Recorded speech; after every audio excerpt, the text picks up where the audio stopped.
ஒரு கப்பில் 1 table spoon அளவுக்கு மயனஸ், 1.5 டேபிள் ஸ்பூன் அளவுக்கு டொமேட்டோ சாஸு, 2 டேபிள் ஸ்பூன் அளவுக்கு பீஸா சாஸ் ஆட் பண்ணிவிட்டு ஃபர்ஸ்ட் நல்லா வந்து இதை மிக்ஸ் பண்ணி விடுங்க.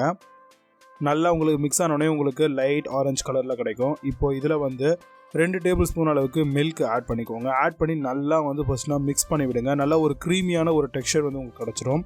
இப்போ ஸ்டவ் ஆன் பண்ணி அதை பேன் வச்சு 1 டேபிள் ஸ்பூன் அளவுக்கு ஆயிலை சேர்த்துட்டு அதில் வெங்காயம் வந்து 2 சாப் பண்ணி ஆட் பண்ணியிருக்கோம், கேப்சிகம் 1 முழுசாக கட் பண்ணி ஆட் பண்ணியிருக்கோம்.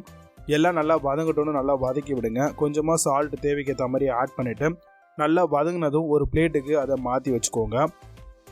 அதே பேனில் கொஞ்சமாக ஆயில் சேர்த்துக்கோங்க, 1/2 டேபிள் ஸ்பூன் அளவுக்கு.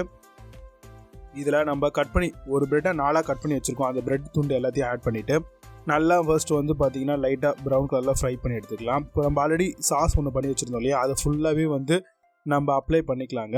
வெஜ்ஜஸும் வந்து ஆல்ரெடி நம்ம நல்லா ஃப்ரை பண்ணி சாட்டே பண்ணி வச்சுருக்கோம் இல்லையா, அதையுமே வந்து ஃபுல்லாக வந்து ஸ்ப்ரெட் பண்ணிக்கலாம்.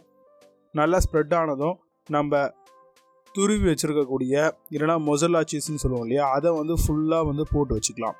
ஃபுல்லாக நல்லா வந்து போட்டுட்டு நம்ம லோ ஃப்ளேமில் இதை வந்து ஒரு லிட்டு வச்சு க்ளோஸ் பண்ணிடலாம்.